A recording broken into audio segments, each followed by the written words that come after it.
오늘은 창세기 2장 말씀을 통해서 은혜를 받으시겠습니다. 창세기 1장 천지 창조에 이어서 2장에도 창조에 대한 말씀이 나오고 있습니다. 창세기는 1장에서 11장까지를 원역사라 합니다. 원시 역사라고 합니다.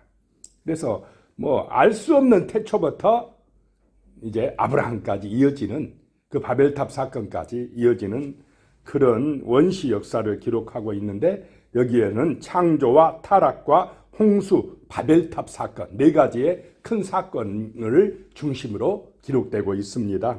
그리고 창세기 12장부터 50장까지를 족장 역사라 합니다. 족장 중심으로 이제 역사가 기록이 되어 있습니다. 중요한 족장들은 아브라함, 이삭, 야곱, 요셉, 이 네 명이 중요한 족장입니다. 그리고 이제 2장의 1절에 보시면 천지와 만물이 다 이루니라 그랬습니다. 여섯째 날까지 이제 사람까지 만드시고 천지 만물을 다 이루었다라고 하는 것입니다. 이 천지 만물을 하나님이 만드셨다라고 하는 것입니다. 그 어떤 다른 신도, 우상도, 사람도, 천사도 창조주가 아니다라고 하는 선언입니다. 자, 다른 종교들은 어떤 다른 신들을 만들지 않습니까? 그래 창조된 피조물들을 신이라고 섬기는 종교들이 얼마나 많습니까? 사람을 신격화하고 아니면 어떤 큰 나무를 신격화하려고 하기도 하고 태양을 신격화하고 그러는데, 기독교는 모든 천지 만물은 다 누가 만드셨다라고 선언합니까? 하나님이 만드셨다. 이것이 다른 종교와 기독교의 차이점입니다. 다른 점입니다. 하나님이 다 이루셨다라고 하는 것입니다. 2절에 보니까요, 하나님이 그가 하시던 일을 일곱째 날에 마치시니, 그가 하시던 모든 일을 그치고 일곱째 날에 완성하시니라. 자, 모든 일을 완성하시는 날은 여섯째 날입니까? 일곱째 날입니까?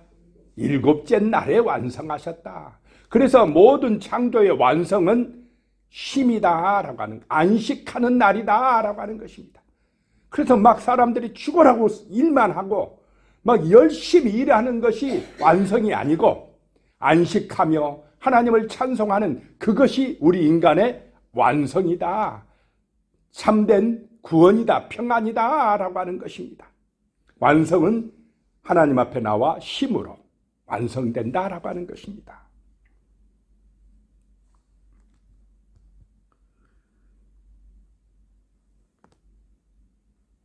그래서 하나님께서 그가 하시던 모든 일을 그치고 일곱째 날에 안식하니라. 안식일은 멈추고 쉰다는 것입니다. 멈추고 기뻐한다라고 하는 의미가 있습니다. 잠깐 멈춰야 됩니다. 안식일 날은 멈추고 하나님을 기억하라라고 하는 것입니다. 하나님의 그 창조하심을 감사하고 찬양하며 그 은혜를 잊지 말고 기뻐하라는 것입니다. 그것이 안식의 아주 중요한 점입니다. 모든 일을 잠깐 멈추고 하나님의 그 놀라운 창조와 은혜와 사랑을 기억하고 감사하라는 말입니다. 기뻐하라는 것입니다. 하나님을 높이고 찬양하라는 것입니다. 안식을 잃어버리니까 사람들이 욕심에 빠지고 제약에 빠지고 바벨탑 쌓고 그냥 끊임없는 싸움과 시기와 다툼에 빠져들어가는 것입니다. 잠깐 멈춰라. 멈추고 하나님의 그 놀라운 사랑과 은혜를 기억하고 찬양하라는 것입니다. 그래야 우리의 심령에 참된 안식과 소망과 기쁨이 임할 줄로 믿으시기 바랍니다. 이게 안식일의 아주 중요한 개념이다라고 하는 것입니다. 누리고 기뻐하고 쉬는 것이 일곱째 날이요 완성이다라고 하는 것입니다. 3절에요. 하나님이 그 일곱째 날을 복되게 하사 거룩하게 하셨으니 이는 하나님이 창조하시며 만드시던 모든 일을 마치시고 그날에 안식하셨음이니라 라고 말씀합니다. 그 일곱째 날을 복되게 하사 거룩하게 하셨다라고 하는 것입니다. 그래서 복되게 복을 받고 거룩하게 되는 것이 하나님의 완성인 줄로 믿으시기 바랍니다. 뭘 다 만들었다 끝 아니라 정말 복되게 하고 거룩하게 되어야 완성이고 구원이고 하나님의 백성들이 되어진다라고 하는 것입니다.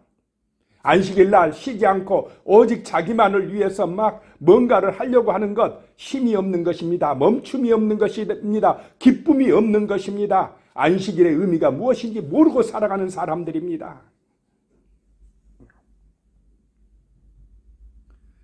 그 일곱째 날에 일곱째 7은 무슨 수라고 그랬습니까?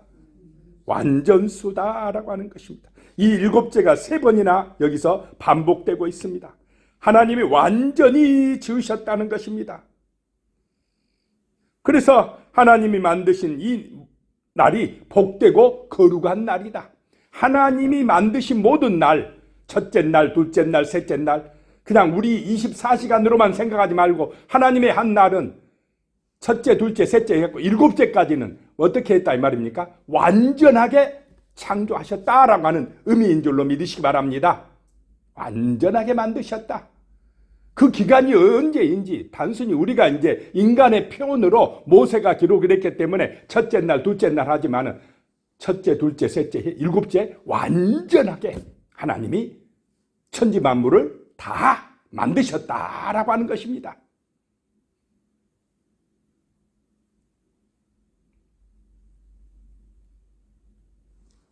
자, 4절로 갑니다. 이제 에덴 동산을 만드신 말씀을 다시 기록을 하고 있습니다. 이것이 천지가 창조될 때에 하늘과 땅의 내력이니 여호와 하나님이 땅과 하늘을 만드시던 날에 그랬습니다. 이것이 천지가 창조될 때 하늘과 땅의 내력이라. 이 내력이란 말이 히브리어로 톨레도트라라고 하는 말인데 창세기에 10번이나 나옵니다. 족보라고도 쓰이고 계보라고도 쓰이고 역사, 이야기 막 이런 의미가 있습니다. 하나님께서 천지 창조될 때에 그 내력을 다시 한번 이렇게 모세를 통해서 말씀한다, 이야기해주고 있다라고 하는 것입니다. 5절에 보니까요. 여호와 하나님이 땅에 비를 내리지 아니하셨고 땅을 갈 사람도 없었으므로 들에는 초목이 아직 없었고 밭에는 채소가 나지 아니하였으며 천지 하늘과 땅을 만들어 놨지만은 처음에는 비가 없었고 땅을 갈 사람도 없었고 초목도 아직 없었어 밭에 채소도 나지 아니하였더라라고 하는 것입니다.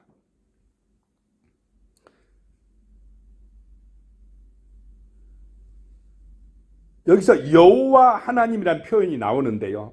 하나님 그러면 전지전능하신 하나님입니다. 엘로힘의 하나님입니다. 그런데 여호와라는 표현이 들어가면 이게 다른 표현으로 야훼 그러는데 언약하신 하나님이라고 그랬습니다. 이제 사람들과 가까이 오신 하나님, 모세와 언약을 맺으신 하나님, 굉장히 친근하게 우리에게 다가오시는 하나님이 여호와 이렇게 부릅니다. 나는 스스로 있는 자니라 라고 모세에게 나타나셨던 그 하나님으로 이 장에서는 표현되고 있습니다. 이제 더 친근하게 다가와서 말씀해 주신다는 것입니다.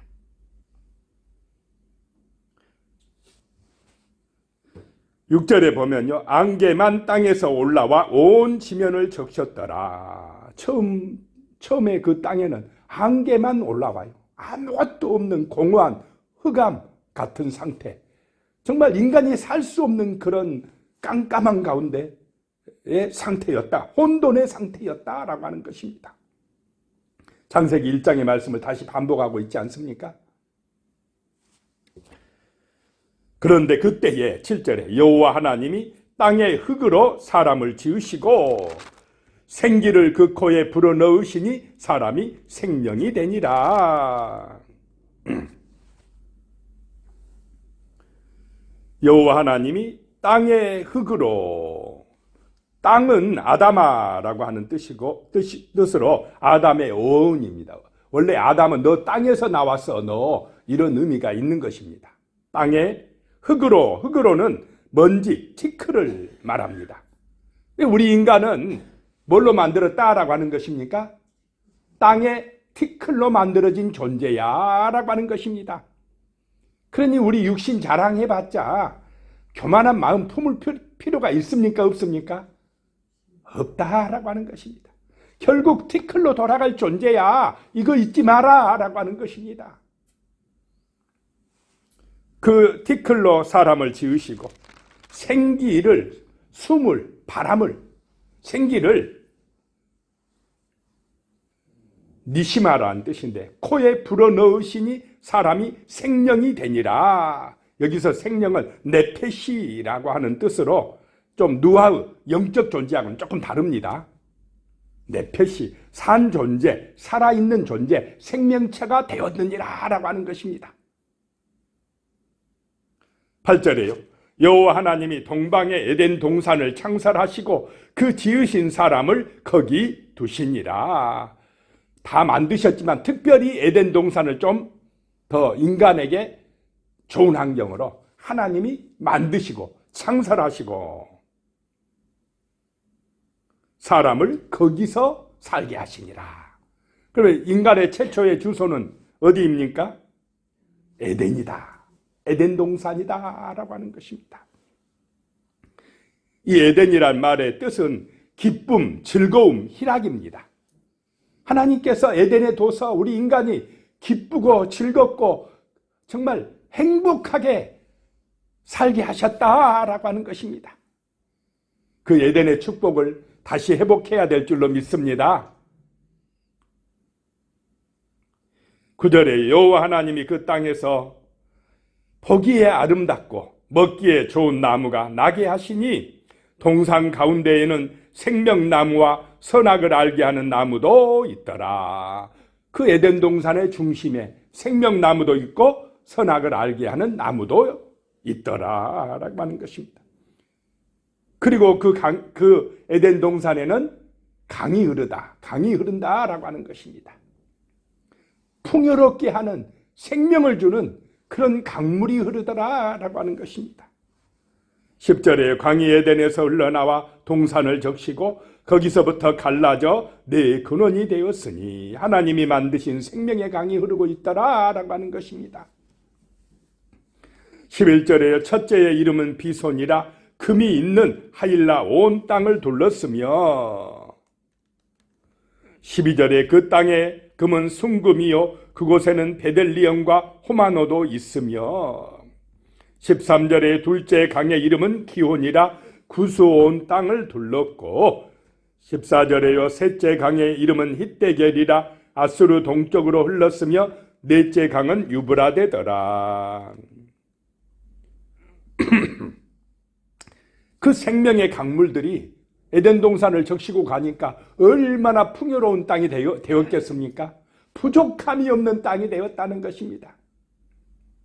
인간이 땀 흘리고 농사 지을 필요도 없이 풍성한 과실과 채소들을 내는 땅, 정말 한마디로 최고의 기쁨을 주는 에덴 동산이었다라고 하는 것입니다.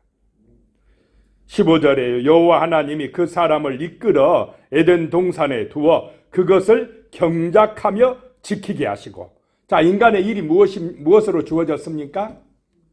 그 에덴 동산을 잘 경작하고 지키게 하고 그랬습니다. 여기서 경작하며 라고 하는 뜻은 섬기고 일하는 존재다라고 하는 것입니다. 그냥 먹고 노는 게 아닙니다. 인간의 창조의 목적은 잘 섬기고 정말 일하라, 경작하라 라고 하는 것입니다. 잘 관리하라 라고 하는 책임을 주셨습니다.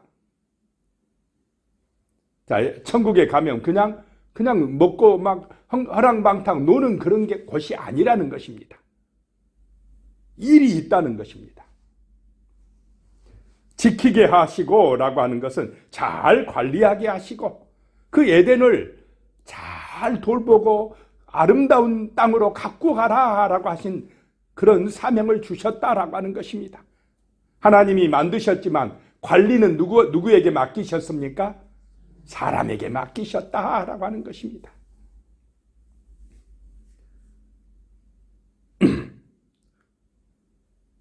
16절에요. 여호와 하나님이 그 사람에게 명하여 이르시되 동산 각종 나무의 열매는 내가 임으로 먹되 17절에요. 선악을 알게 하는 나무의 열매는 먹지 말라. 내가 먹는 날에는 반드시 죽으리라 하시니라. 이 말은 선악과 나무 먹지 말라 라고 하는 이유는 인간의 위치를 지키고 살아야 될 의무가 있다라고 하는 것입니다.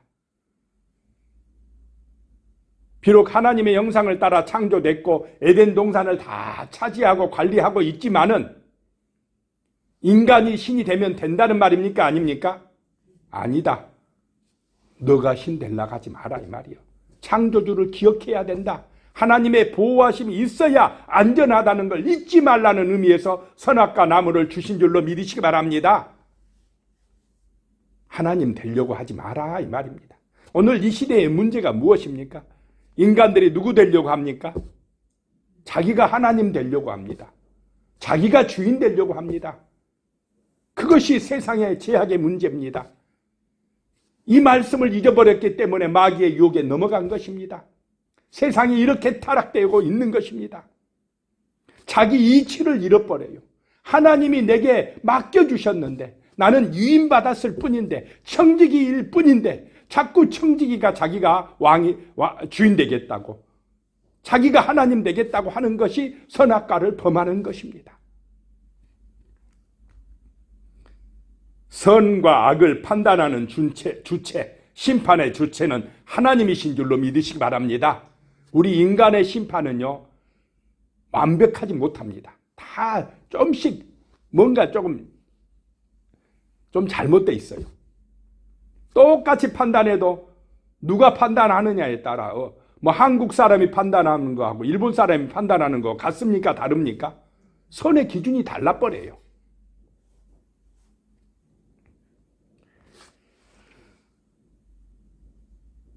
반드시 죽으리라 라고 하는 것입니다. 18절에요. 여호와 하나님이 이르시되 사람이 혼자 사는 것이 좋지 아니하니 내가 그를 위하여 돕는 배필을 지으리라 하시니라. 돕는 배필, 에젤이란 말인데요. 마주보다라고 하는 것입니다. 마주보는 존재. 부부는 마주보는 존재인 줄로 믿습니다. 서로 사랑하며 협력하는 존재다라고 하는 것입니다. 남편은 아내를 돕고 아내는 남편을 돕고 서로 합력하여 선을 이루는 존재가 부부인 줄로 믿으시기 바랍니다. 19절에요. 여호와 하나님이 흙으로 각종 들짐승과 공중의 각종 새를 지으시고 아담이 무엇이라고 부르나 보시려고 그것들을 그에게로 이끌어 가시니 아담이 각 생물을 부르는 것이 곧 그 이름이 되었더라. 하나님이 짐승들을 만드셨고 새들도 만드셨고 그 만드시긴 하나님이 다 만드셨지만은 그 이름을 짓는 것은 누구에게 맡기셨습니까? 아담에게 맡기셨다라고 하는 것입니다. 이 이름이라는 것은 존재하게 합니다. 우리 사람도 이름이 없으면 그 사람이 누군지 잘 모르는 것입니다. 이름을 지어놨기 때문에 그 사람 하면 떠오르는 것입니다. 그리고 그 이름을 지어준다는 것은 청지기 직분과 관리인이다라고 하는 것입니다. 그 이름을 지어준 것에 대해서 잘 관리하고 다스릴 책임이 있다라고 하는 것입니다.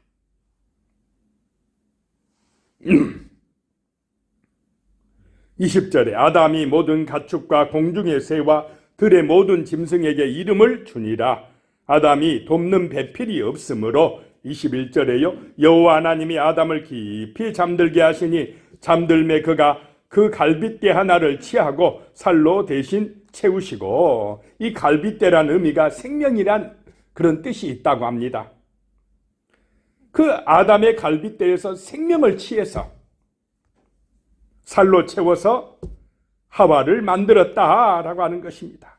22절에 여호와 하나님이 아담에게 취하신 그 갈빗대로 여자를 만드시고 그를 아담에게로 이끌어 오시니, 23절에 아담이 이르되 이는 내 뼈 중에 뼈요 살 중에 살이라, 이것을 남자에게서 취하였은즉 여자라 부르리라 하니라. 자, 아담과 하와, 여자, 남자와 여자는, 부부는 하나입니까 아닙니까? 내 뼈여서 나왔다, 내 살 중에 살이요 내 뼈 중에 뼈다, 이 남이 아니다는 것입니다. 하나다는 것입니다.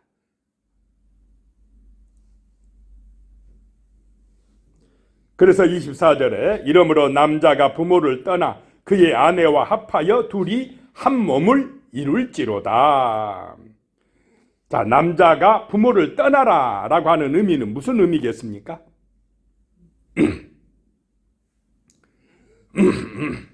자, 아브라함을 하나님께서 갈대아 우르 내 아비 본토 친척집을 떠나라 라고 하는 이유가 무엇입니까? 안 떠나려고 하는 이유가 뭡니까? 아버지를 의지하고 아버지 재산을 의지하고, 돈이 많으면 잘 안 떠납니다. 자녀들이 돈이 없어야 떠나서 자기가 독립을 한다 이 말입니다. 부모나 재산이나 돈이나 그런 거 의지하지 말고 하나님을 믿고 의지하라는 말씀인 줄로 믿으시기 바랍니다. 떠나서 하나님이 지어주신 그 아내와 어떻게 하라고요? 한 몸이 되라. 이제 둘이 협력해서 살아라, 잘 살아라 라고 하는 것입니다. 자기를 만드신 하나님을 잊지 말고 한 몸이 되어 살아가라는 것입니다. 그런데 어떨 때 하나가 됩니까? 부부가, 남편과 아내가? 내가 죽어야 하나가 됩니다. 내가 죽어야 하나 됩니다. 그냥 나한테 잘해줘, 나한테 잘해줘, 이렇게 나오니까 하나가 안 되는 것입니다. 서로 나보다 아내를, 아내는 나보다 남편을 생각하고 섬겨주려고 할 때 하나가 되는 것입니다. 한 몸이 되는 것입니다. 그럼 이런 또 이야기도 합니다. 아니, 그때 창조 때 뭐 부모가 어디가 있어서 부모를 떠나라 가느냐. 자, 이 지금 창세기를 쓰는 때는 태초입니까? 모세 때입니까? 모세 때. 지금으로부터 약 3,400년 전 모세가 그 가나안 땅으로 들어갈 백성들에게 창세기를 기록해서 하나님이 이렇게 남자 여자 만들었으니까 너희들 진짜 한 몸 되어서 살아가야 돼, 그러면서 가정이 탄생하는 원리를 지금 백성들에게 설명하면서 기록한 책이 창세기라는 걸 잊으면 안 됩니다. 25절 아담과 그의 아내 두 사람이 벌거벗었으나 부끄러워하지 아니하니라. 부부관계는 서로 부끄럽지 않는 관계입니다. 벌거벗었어도 부끄럽지 않는 관계. 약점이 있고 부족한 것이 있고 그래도 막 판단하고 지적하는 것이 아니라 그 약점을 다 이해하고 내가 그 약점을 채워주려고 할 때 이게 부끄럽지 않는 관계다라고 하는 것입니다. 기도하겠습니다. 하나님 아버지, 주의 은혜가 임하길 원합니다. 우리 인간을 만드시고 축복하신 하나님, 그 하나님의 은혜를 잊지 말고 살게 하여 주시옵소서. 예수님의 이름으로 기도드리오며 이제는 우리 주 예수 그리스도의 은혜와 하나님 아버지의 무한하신 사랑과 성령의 교통하심이 영원히 함께 하시기를 축원하옵나이다. 아멘.